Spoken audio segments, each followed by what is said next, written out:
Random House Audio presents The Gift of Valor, a war story by Michael Phillips. Read for you by John Bedford Lloyd. Valor is a gift. Those having it never know for sure whether they have it till the test comes. Carl Sandburg.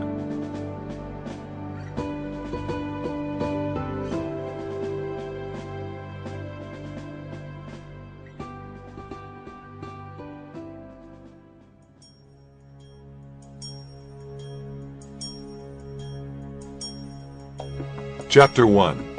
Hand Grenades. Husaybah, Iraq. The Marines knew, somewhere in this desert city, in one or two or 10 of those flat brown houses, someone was waking up, kneeling down for prayer, and planning to kill Americans today. Maybe he'd launch a rocket into the U.S. camp and spray hot metal fragments into the warehouses where the Marines lived packed tightly together.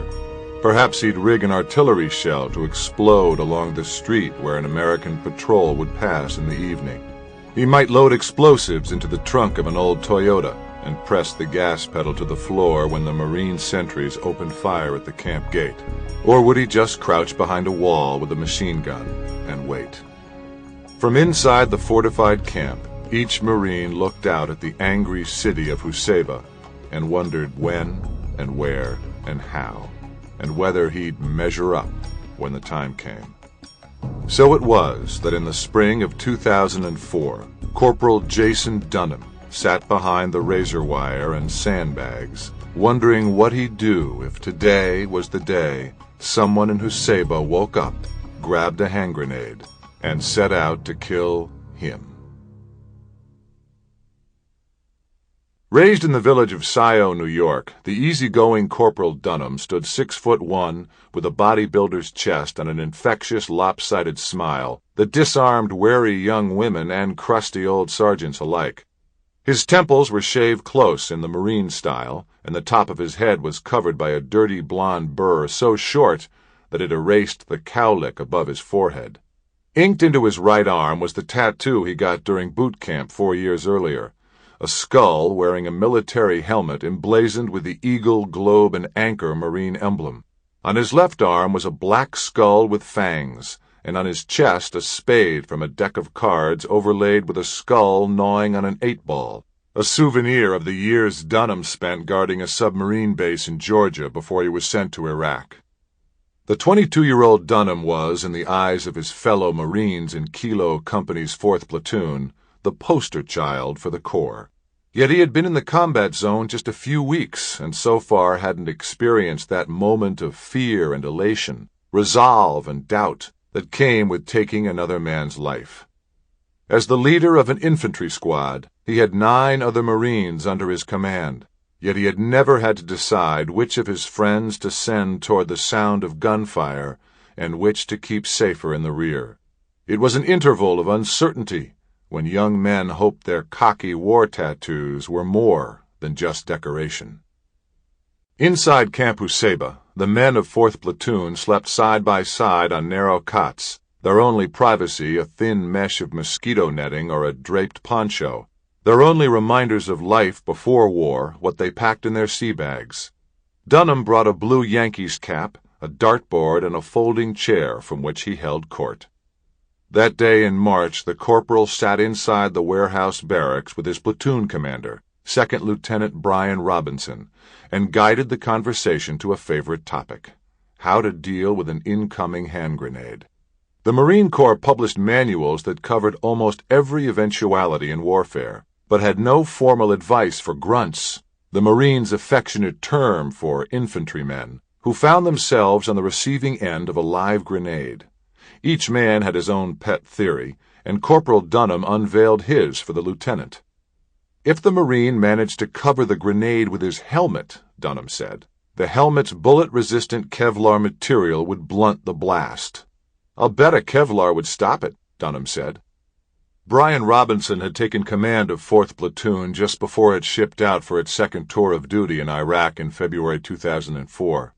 At Camp Husaybah, the Marines were still getting to know their new lieutenant, and it was there that they gave him the nickname Bull, because of his resemblance to the gawky courtroom bailiff in the long-canceled television sitcom Night Court.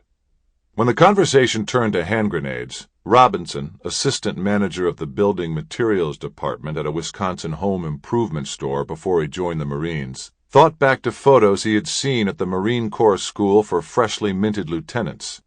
They showed a 7.62 millimeter bullet, the kind Iraqi insurgents fired from their AK-47 rifles, passing easily through walls and Kevlar helmets. "There's no way a Kevlar could absorb that blast," Robinson told Dunham. The Marines' bulletproof body armor fared much better, however. The lieutenant had seen pictures of a ceramic chest plate, called a SAPI plate, that absorbed 7 AK rounds before it finally cracked open. "You'd be better off using a SAPI plate and protecting your nuts and your neck," Robinson told Corporal Dunham. The lieutenant showed Dunham what he meant. He held his right forearm across his upper chest horizontally, and his left arm across his abdomen, the way a football halfback takes a handoff. "If the Marine lay on top of the grenade like that," Robinson said, "the blast might shatter both arms, but he'd probably survive thanks to the body armor covering his vital organs." Lance Corporal Bill Hampton, one of the senior men under Corporal Dunham's command, overheard Dunham and the lieutenant going back and forth about the virtues of their grenade theories. Hampton thought that if a grenade rolled his way, the sensible thing would be to kick it or throw it away and hit the deck. He remembered an older Marine once advising him to drop face down on the top of his rifle, tuck in his arms, and aim the soles of his boots toward the explosion to absorb the shrapnel. Hampton didn't bother stopping to join Dunham's debate.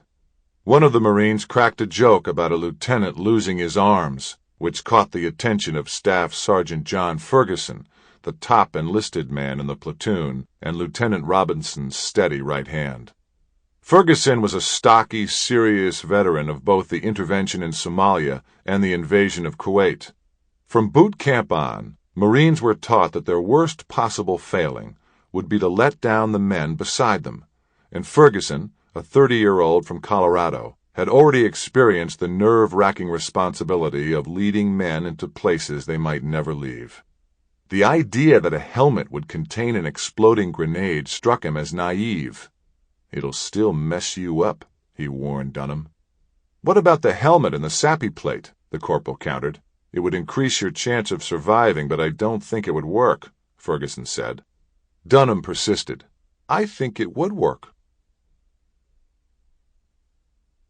For Marines at war, it was a mundane conversation, the battlefield equivalent of the discussions that college students back home might have about last night's keg party, or cubicle dwellers might have over where to go to lunch. Idle chatter about life and death, forgotten by the next time Corporal Dunham's squad ventured out on patrol or raided the house of a suspected insurgent fighter. But memories of that day came rushing back to Staff Sergeant Ferguson a few weeks later, as he stared at an Iraqi insurgent stretched out in an open lot, his body stiff, his head cracked open and his black tracksuit wet with blood. Nearby was the spot where Corporal Dunham had lain a few minutes earlier, a halo of red oozing out of his head into the hard Iraqi sand. Dunham's helmet was scattered all over the unpaved lane, ripped into bits of flimsy fabric. Chapter 2. Kilo Company. Husayba, Iraq. Corporal Dunham didn't play head games.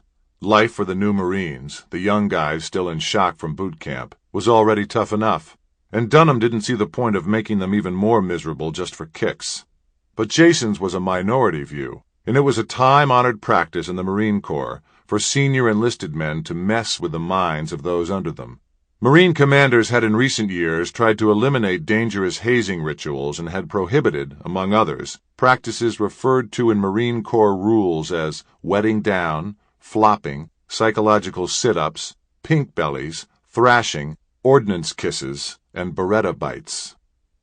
The crackdown on hazing and punitive exercise pretty much left senior Marines with head games, called fuck games, if they felt like having a little fun with the boots.